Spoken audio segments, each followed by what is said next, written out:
Our speaker today, Leah Nagely Robbins, has deep roots in our community. She graduated from Clackamas High School and Oregon State University. She spent most of her life in the metropolitan area and currently lives in Jennings Lodge, and is very quick to correct anyone who thinks that she might live in Milwaukie, and that apparently annoys her daughter, but then not knowing how old your daughter is can be easy to annoy daughters. Professionally, Leah is a registered civil engineer, and she spent her career to date representing TriMet as a leader developing major light rail and infrastructure projects that includes the yellow, green, and the orange lines, as well as planning for the Southwest Corridor project. She's worked with every transportation-related jurisdiction in this region and respects the existing processes and partnerships while looking forward to new opportunities to connect with and across, within and across our communities. I had the opportunity to get to know Leah and to work with her when I was part of the Citizens Advisory Committee for the Orange Line. So besides being a very knowledgeable person, let me say this, I found her to be deeply committed to the community, a strong supporter of community values, and really a really fun person to be around. So Leah Nagely Robbins, thank you for being here, and I turn it over to you. Oh, Valerie, thank you. I am working to share this screen. I thank you very much for inviting me to speak today, and I'm going to play this. I hope it's showing a title screen. I basically want to say that I know this is an incomplete history. That's why I targeted, and I'm going to repeat that because those who are the ones speaking about history, it's coming from our perspective, right? Thanks for sharing who I am or my history, and I appreciate the fact that you can see that I'm part of the community, but I've also been part of potentially impacting the community, and that story will, I hope, come through today. I've been involved in a number of our community groups, and as you can tell, the names of them are show you how long ago that might have been, like back when there was an Oak Lodge Sanitary District, and Thelma, you know, working with you on the Green Day project. But the work I've done in transit and transportation has really been obviously about transit and public projects, but it's also been about infrastructure in general. And so you'll see that I'm going to be talking about that throughout. And I do want to acknowledge that all of our history is, we are, we're not the predecessors here. We're living on land that was occupied we are occupying the land of indigenous tribes and villages and fisheries that came before us. But as we will see, that there's a reason that this land is so valuable to be a part of. I also want to just acknowledge so many of the colleagues on the screen, and I've worked directly with and in the community as well as on these projects with you. So thank you for all of the time we've worked together. I'm going to move into this discussion today about the infrastructure history of our community. And more than that, I really see it as an evolution of our transportation system, and how we use those pathways and roadways has evolved over time. And I hope to keep reinforcing a message that the future of the infrastructure is up to our community to determine, and community involvement always matters.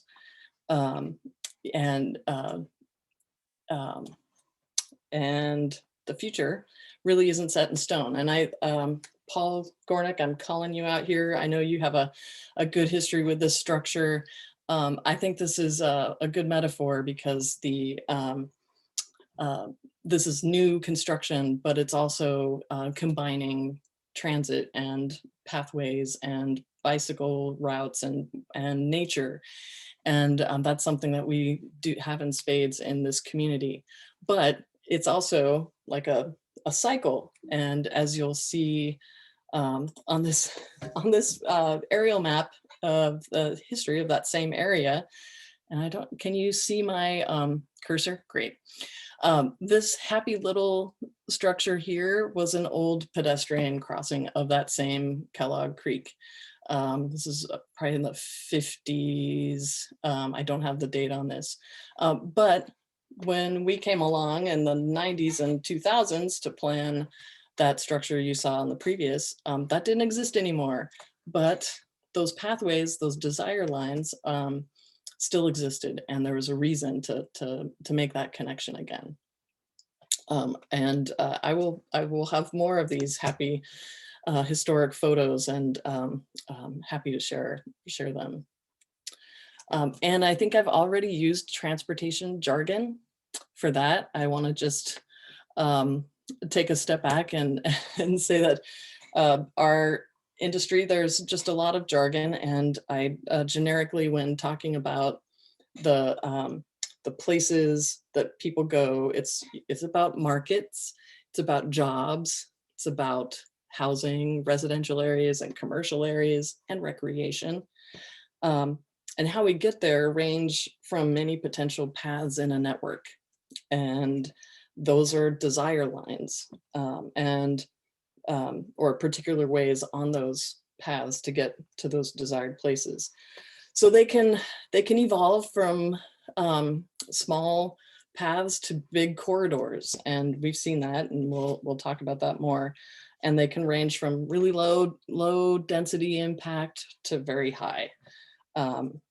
And we use all these different modes of transportation, whether walking or biking, driving, public transit, boating, or stand-up paddle boards. We've talked about that already today.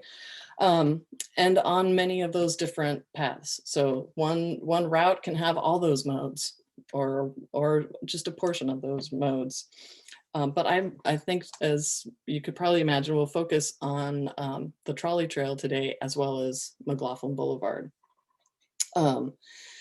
This image is from the Metro 2040 plan, which was, of course, adopted back in the 90s. I feel like I might be stuck in the 90s, but the point of that is that these identified corridors and centers and are really consistent over time. Like, the places people want to go have been consistent in our region over time. And with that, the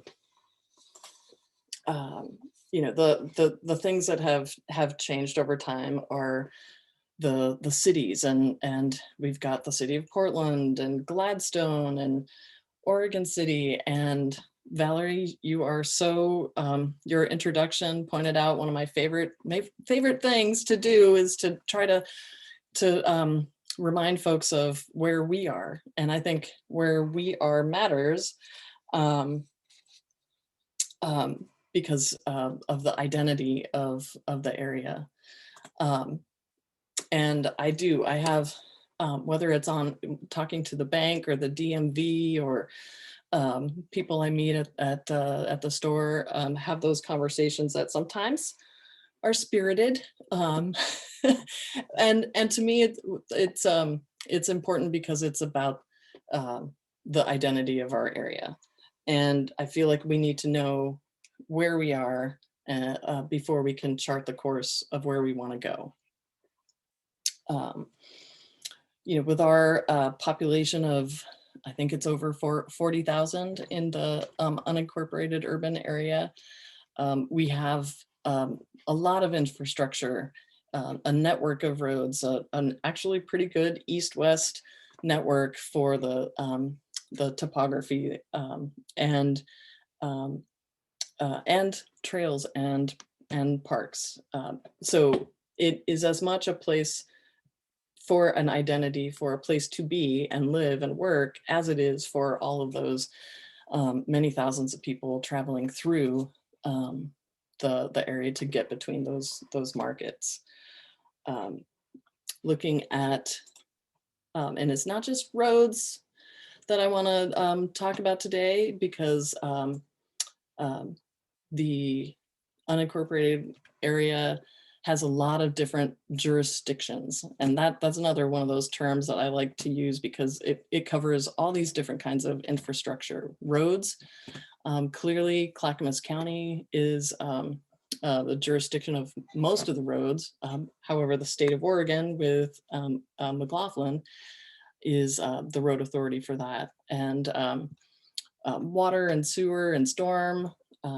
Thankfully, we're represented here today by the Oak Lodge Water Services, doing a great job. And parks, that subset of North Clackamas Parks District being a subset of the county. And schools, which I find, as a mom of a high schooler in the Oregon City School District, I think it's very interesting and dynamic that we actually have three school districts that our kids go to, and that all interplays with, like, who do we find to appeal to as a community about issues that are important to us. And those jurisdictions are the ones, because of the services and the authorities that they have. So I'm going to going back in time for a little review of how those travel pathways and markets have changed over time. And I mentioned earlier that there's really a lot of stability in where the markets are. There's been a market interest. Well, it goes back to Oregon City and Fort Vancouver being the earliest big sources of trade upon the 1800s, when fur trappers were settling, and the Willamette Valley was really continuing to attract settlers. Oregon City was the key location. And in between, that big route of the river provided a lot of the transit for those goods between Oregon City and points north, and really quite a long time into the history of the area. But there was a reason that Oregon City mattered. And I mean, it's not only this, but it has a lot to do with why the area settled here. The power of the falls really what created the power for industry, and it turned into paper mills and power transmission lines and woolen mills, and harnessing that, which you can still see some of the remnants of today. I couldn't tell you exactly, but there's not exactly what I showed in the previous, but that's the remnants. But that industry, however impactful it was really harnessed the power to create a focal point for early capital as in the market, but also as a capital of the Oregon territory until it moved to Salem in the 1850s. So what else is happening? As more settlers came, donation land claims show up, and I want to thank a big shout out to the Oak Lodge history detectives, who have just a plethora of great stuff to share about what was happening in the community. But those land claims have familiar names: Orrin Kellogg and Oatfield Farm, Rothy, and I hope I'm saying that one correctly. That's the way I say it. But the folks were drawn to the community, and those farm roads that bisected, that still exist today in for the east-west connections, brought those goods to points on the river that allowed for transportation to markets. I love these early directories. I just took some snapshots of, as you can see, Jennings Lodge shows up over here, and Oak Grove over here. People living, an early directory of folks living in our neighborhoods. Those larger landowners determined that there was a market to subdivide those properties, and there was a market for people to live here who could commute to jobs in Portland and Oregon City. So even back in this day, our community was an ideal kind of bedroom suburb community, in addition to still being a place for farming and livestock grazing communities that they originally were. Also around this time, wealthy landowners in Portland and other places made their summer homes in some of the neighborhoods.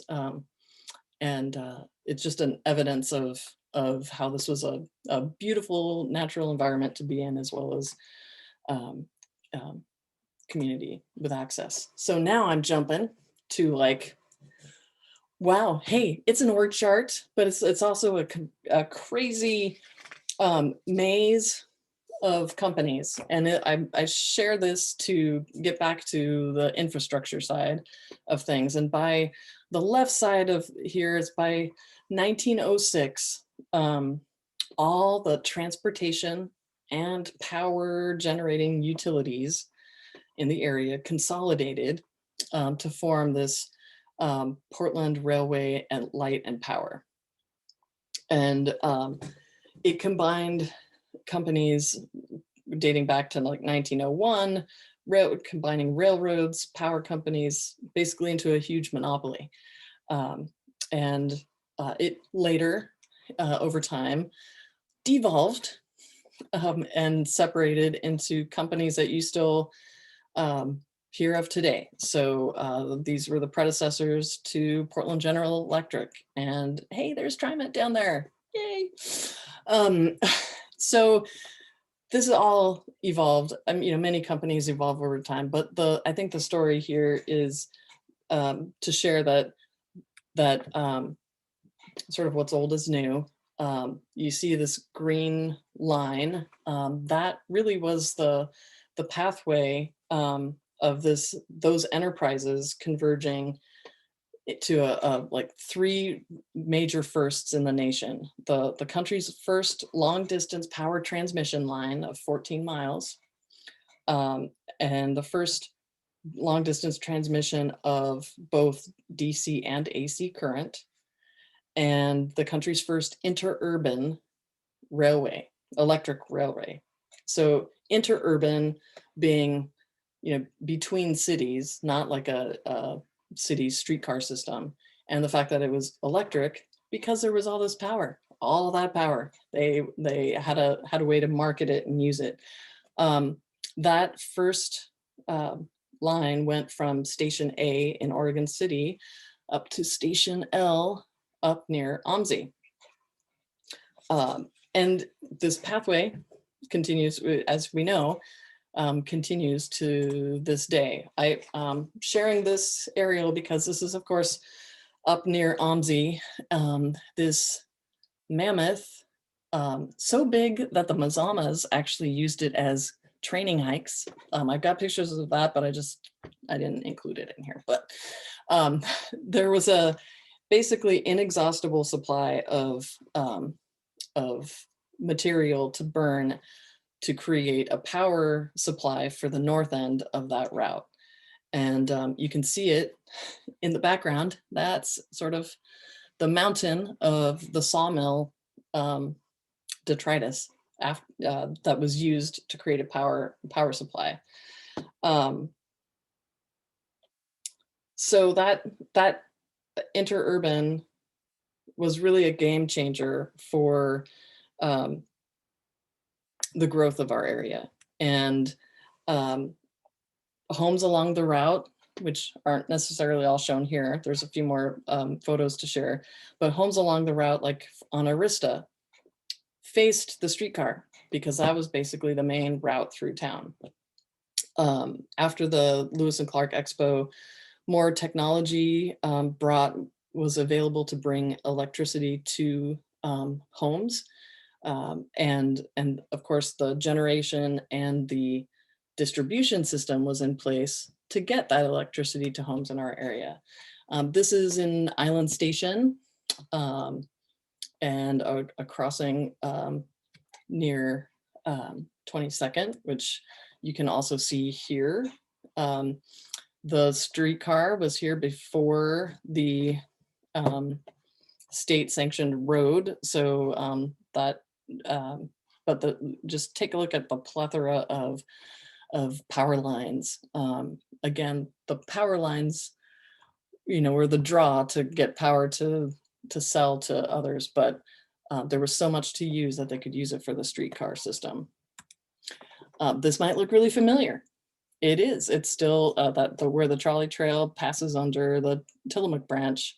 That trestle has had many different structural moments in time. And further south where the interurban crossed gullies and creeks, which, as we know from the Orange Line, many of those things were filled in over time. But beautiful examples of transportation going through our communities. Beautiful to some in different ways. Here's the Evergreen Station. I think this is near and dear to Valerie. I believe you live right off of Evergreen. And this station is very close to where the Park Avenue station is today for the Orange Line. I really particularly like the fact that, again, the streetcar was not just a tool. There were destinations for parties at Elk Rock Island. I'm sure, I don't know if this is before or after Prohibition, I don't know, but the descriptions of the pleasant trolley trips to the destination of Elk Rock Island. There is Elk Rock Island with the party location, which you can still see remnants of its prior existence out there today. So, it's today one might look at it as just a beautiful natural area that you can walk to or paddle around, but there's so much history embedded in all of the places that we live. And parallel and overlapping with this, I'm gonna sort of go into the evolution of the roadways, right? Automobile use continued to grow, and connecting roads that were prior trails and stagecoach routes. Highway 99 or US Highway 99 was the first north-south interstate facility, and it was built between 1913 and 1926. Oregon funded it up until about 1921, when federal dollars started to come in. And again, along the entire route through the state, it generally followed market roads. But originally also there was only one 99 on the east side of the Willamette River. So yay us, I guess. But because there were so few Willamette River crossings, the west side had an additional piece of it built that I think was completed in 1930. But it did double duty as a highway as well as a local road. So as it passed through downtowns of, say, Milwaukie, Oregon City. It went through the main streets versus here, and you may have already determined where this is, but it's south of Bybee. And note the tiny little trees that are now, again, part of the wonder of this area, at least for me, I'm sure I'm not alone, is how wonderful it is to be traveling through there on a hot day and get that dappled light from the trees. Well, the roadway is still basically this wide. The trees are huge, and there's a lot more development around it. And Leah, can I ask one question? yes. Was the train track running all the way over, I guess, on the east? Was that already there? That was here. Yeah. So some of the railroads predated, as some would say, railroads came before dirt. Some railroads came later. And in a way, the interurban kind of came later. Lots of good stories on there, and I am trying to keep myself from going off on many tangents. So a few aerials of McLaughlin, Highway 99 through our area.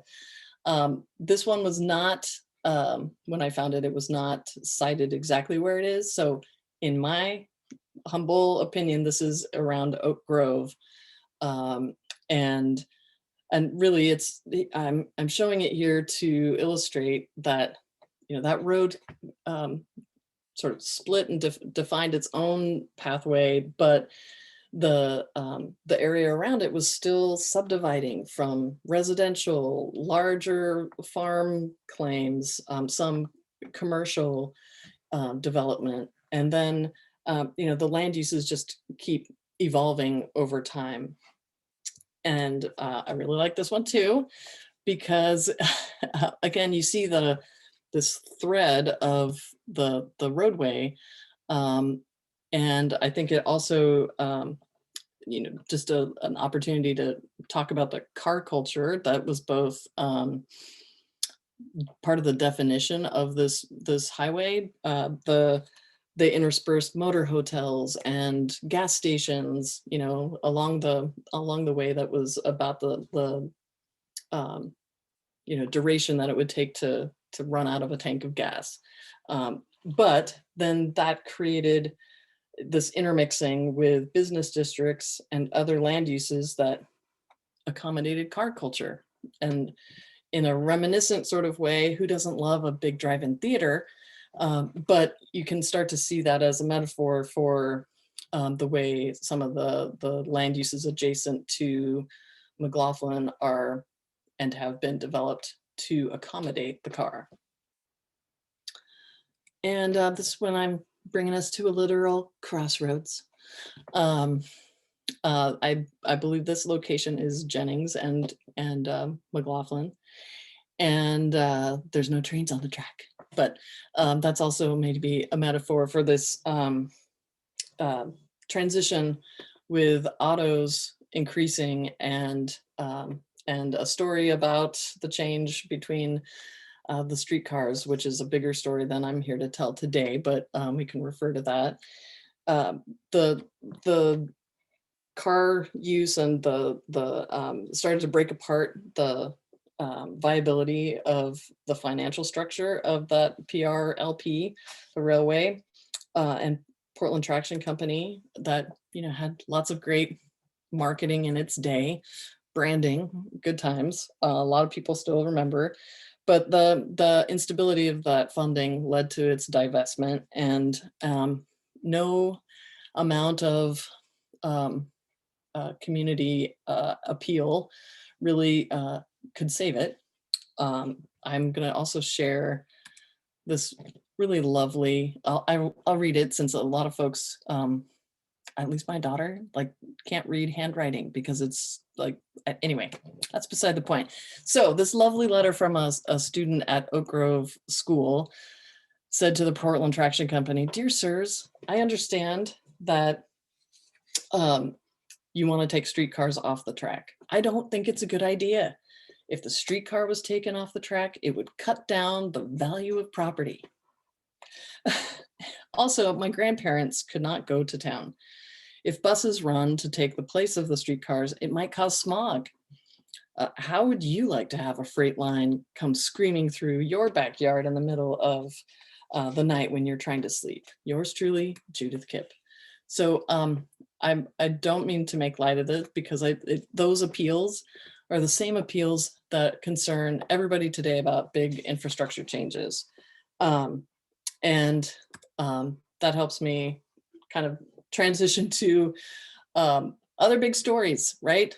About community involvement, changing the face of what could have been, you know, a major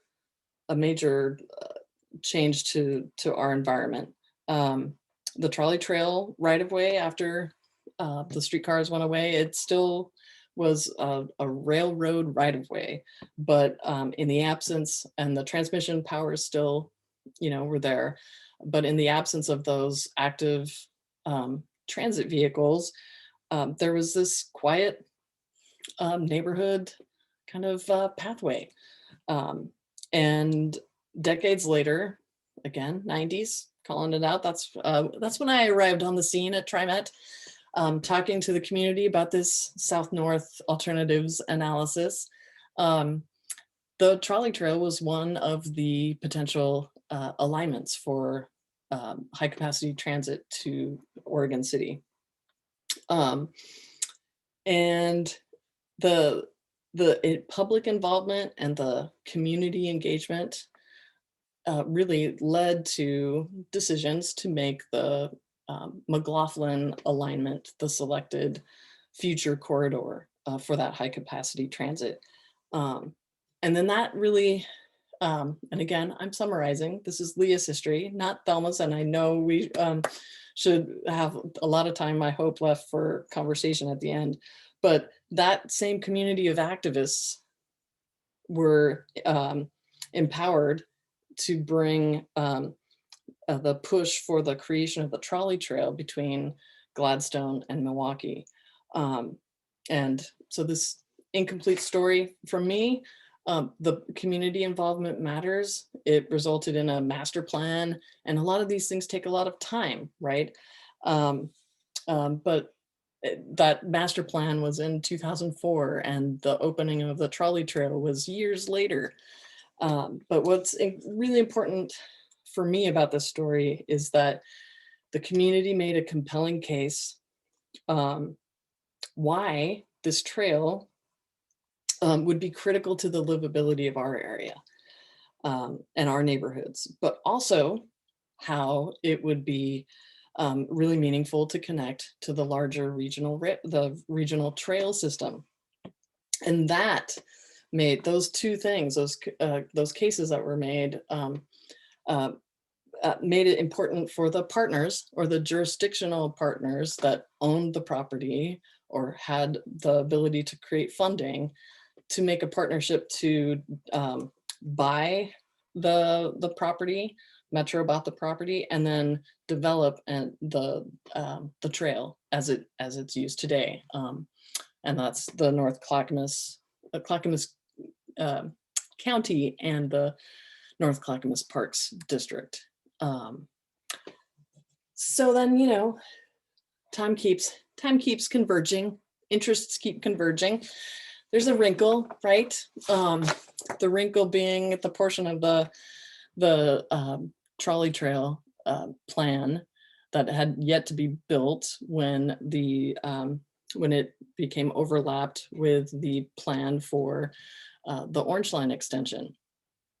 And it was planned that way because that right of way had previously been used for that purpose. And it was that same right of way that was used by the interurban, and those transmission lines are still there. But the continued commitment of the community and frankly new partnerships committed with TriMet and with Nature and Neighborhoods in a grant that ensured that the portion of the trail between Milwaukie and Park Avenue could live up to that earlier plan. I was there, I represented TriMet from the concept through the construction, and I'm really proud of all the work we did to build that, to plan it, to design it, and to build it. From the early charrettes, and I hope to hear stories from you all in a moment, to developing and administering that grant with nature neighborhoods, with Urban Green. It was a large group of partners, including the Parks District, the Oak Lodge Sanitary District, the county, Oak Lodge Community Council, and others. So it's a longer story than we can do justice here today, but I know almost all of us were involved in one way or another. Which brings me to rainbows. And the only thing that's missing here is unicorns, and I'm not sure that they exist for this purpose. But can we take some of those lessons of the trolley trail and apply them now and into the future with McLaughlin? McLaughlin, or State Route now 99E, still carries tens of thousands of trips per day, and it's still a significant route for businesses and commuters. ODOT is the road authority, as I mentioned earlier. All those streets that meet it, or most of the streets that meet it, are county streets. The land use authority for our unincorporated area is Clackamas County.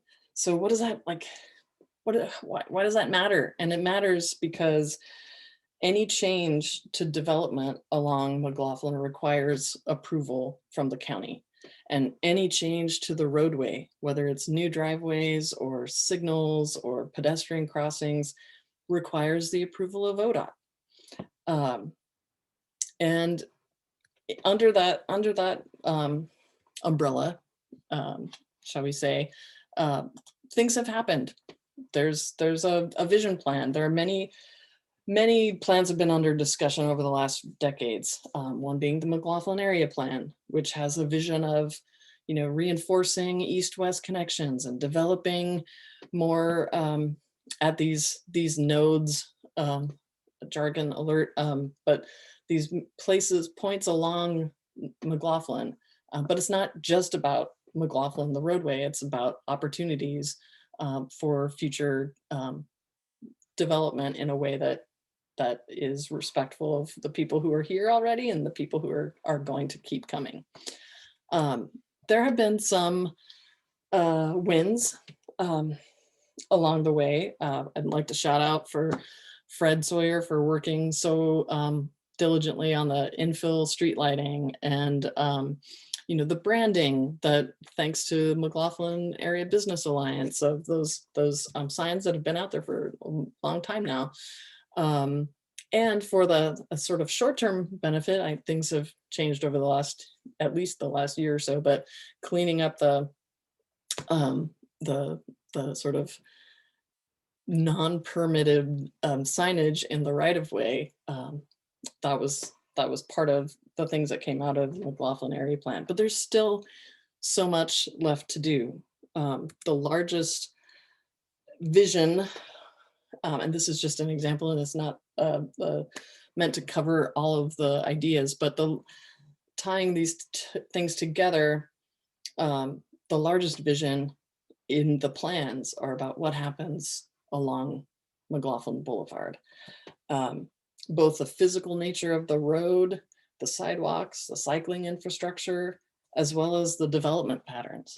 And this vision requires a commitment and a partnership between those jurisdictions that have authority, ODOT and Clackamas County.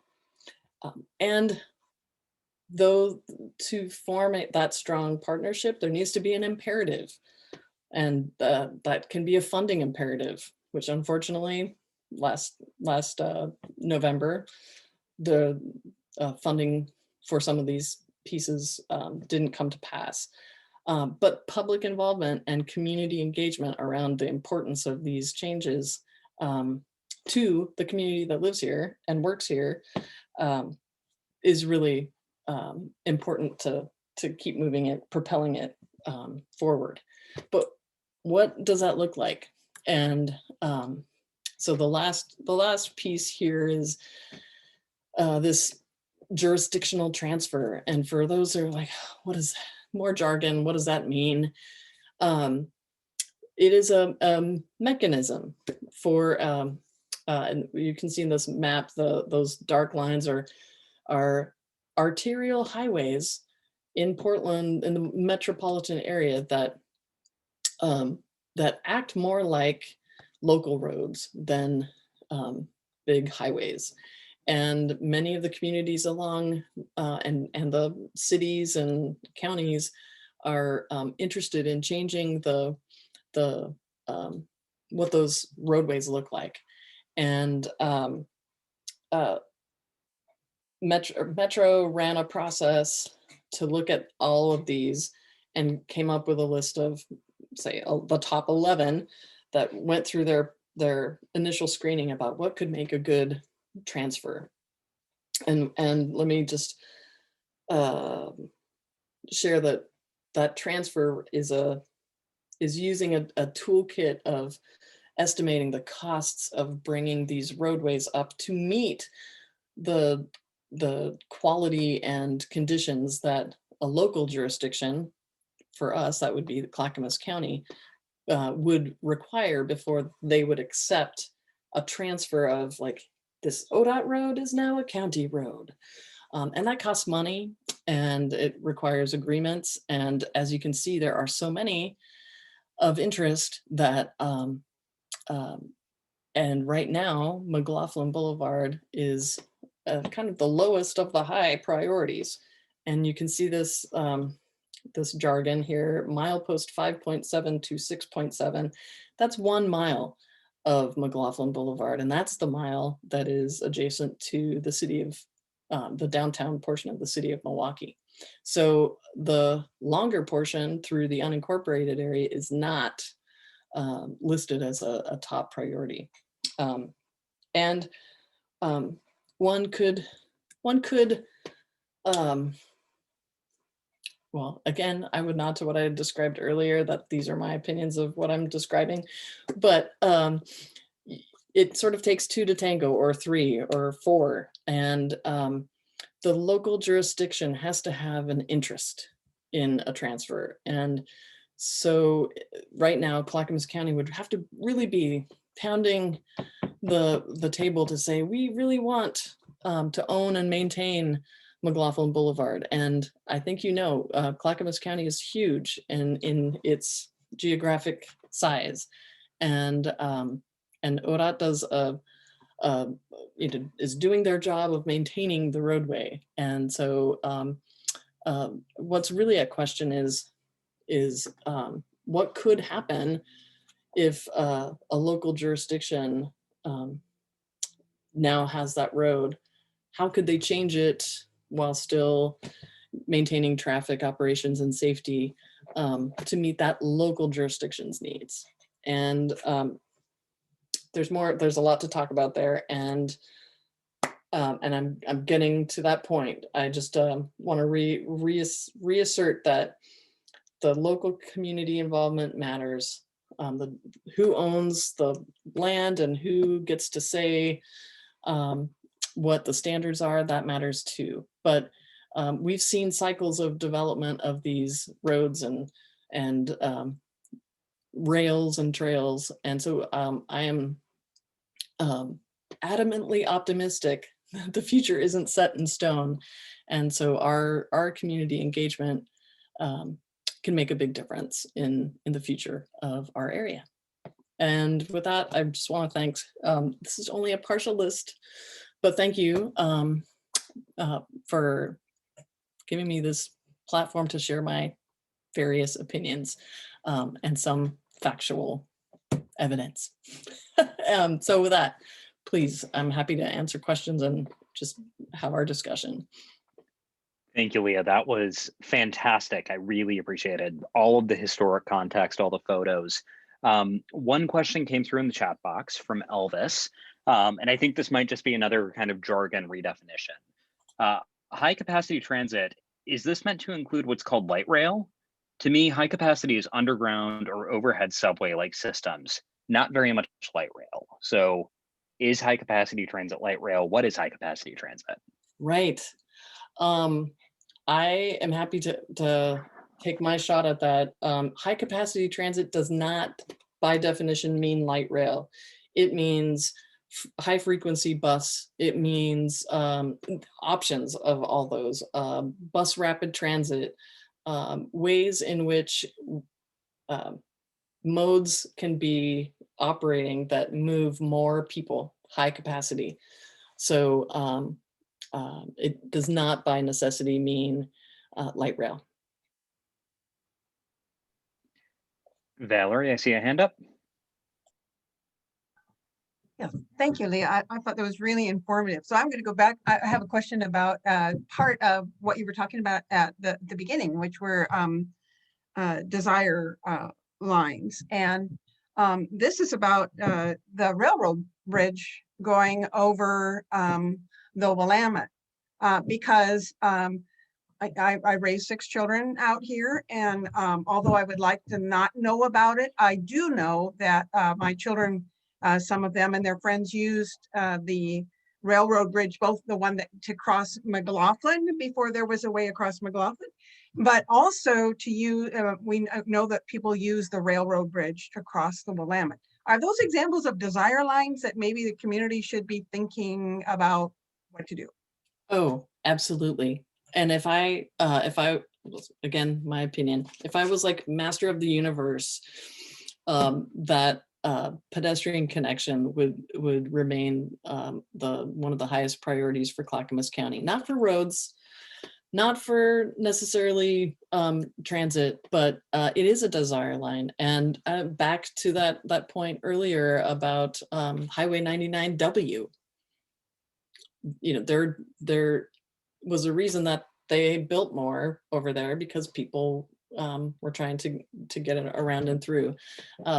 I could wax on about my own hopes for ways to be smart about public investment using existing railroad corridors, and for rails to trails, or railroad right-of-ways with existing structures across the Willamette River that could become in public ownership someday, and make those things happen in an environment that doesn't change necessarily the impact to the neighbors adjacent to it, right?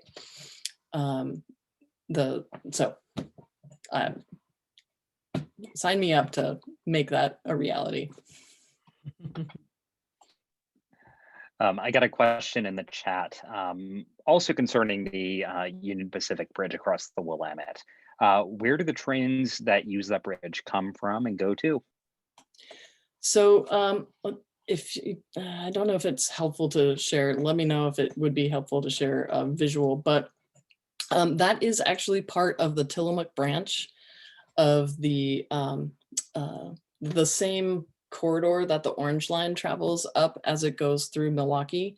So it's a short line. It is in railroad lingo, the Union Pacific owns the property, and they lease that to operating railroads. The Tillamook branch is operated by Portland and Western. So there are industrial users, commercial users that still, you know, those trains pass through.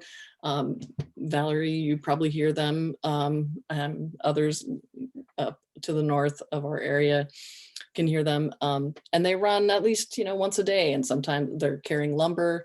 It's in operations. So, and yet that doesn't preclude some of those future potential options for using that space.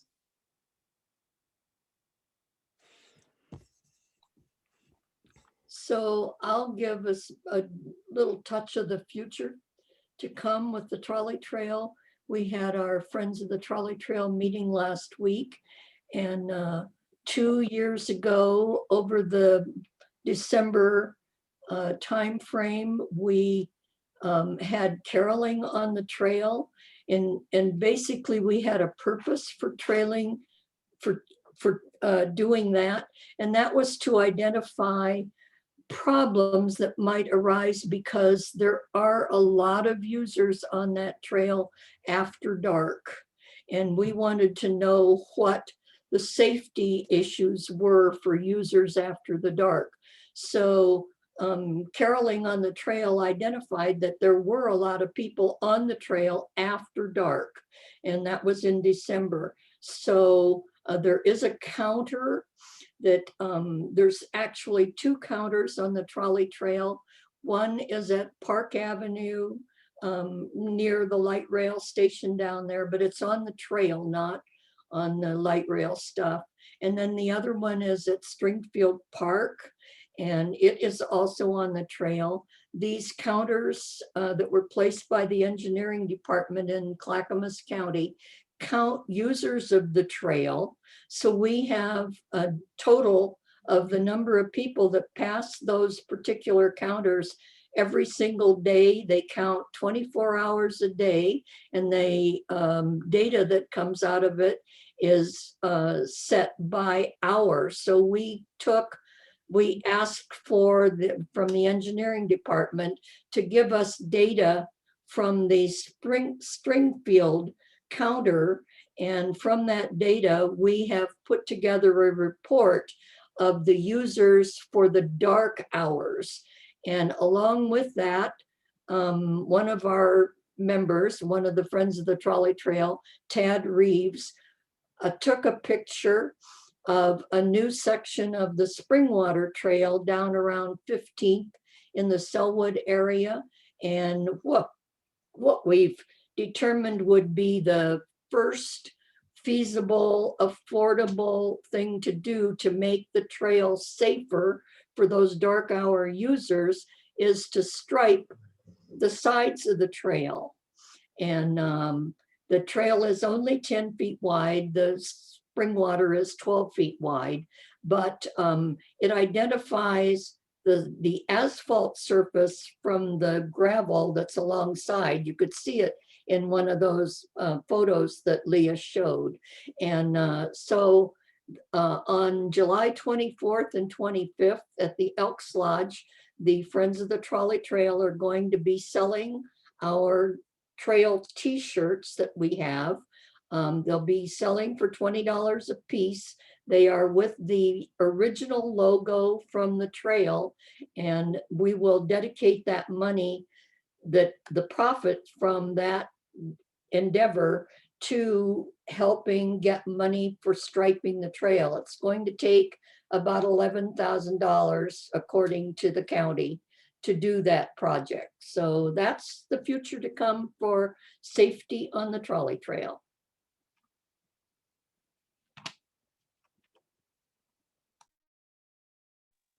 Thank you, Thelma, for that update. I really appreciate hearing that. Chips, you've had your hand up for a minute. Yes, just following on some things that Leah talked about earlier. There are many folks that have been quite interested in a bridge, a bike pedestrian bridge across the Willamette. The trestle, as many of us know, have been there for quite a while. We hear it every night. We hear it during the day. It's a wonderful addition to our community because we still hear the old railroads, and many of us, it takes us back to romantic times. But at the same time, there's a wonderful right-of-way going along the side of that track that would allow, and has allowed in many places in the country, bike trails to be built on railroad right-of-ways, which would keep possibly the necessity for buying new land and creating a bike and ped path right along that. And a lot of people are interested, and I want to say that it's certainly not over yet. And if people are interested, I think it's the kind of thing that keep thinking about, because that bridge will be replaced at some point. And when that bridge is replaced, it could be rebuilt with a bike path and a pedestrian path that could go along right there in some form. There are many models around the country that we can use, so we're not creating it as we go. We would be using the best of models. So I'm glad that Leah brought it up, and it's certainly something that is very alive in our community. And the crossing, there needs to be a crossing somewhere, as we all know, that there needs to be a crossing somewhere in this area, and it's still very much alive. So be interested. If you're interested, contact someone. Let's all do it together. Valerie, I see your hand up again. Thank you. I enjoy this topic, so that's why I've been involved in some of it. I'm curious. So when you say evolution and things recreate themselves, so you talked about it being the first interurban railroad that went from basically OMSI to Oregon City. And has there ever been an area of the country that recreated one? And if we were able to do that, to recreate a line that went from, basically from Park Avenue to Oregon City, would that be a first in the country too, to recreate an electric transit and recreate an old route? Well, I certainly would say that many followed, and I am not a historian by any means, but I would say that the recreation of that route is really what we've been doing over the last 40 years of building electric powered transit in the form of light rail around our region. So, and streetcars in the city of Portland. So that's really, I think what is clear, if you look at Metro's transportation plan and the regional priorities, is that there are many priorities around the region.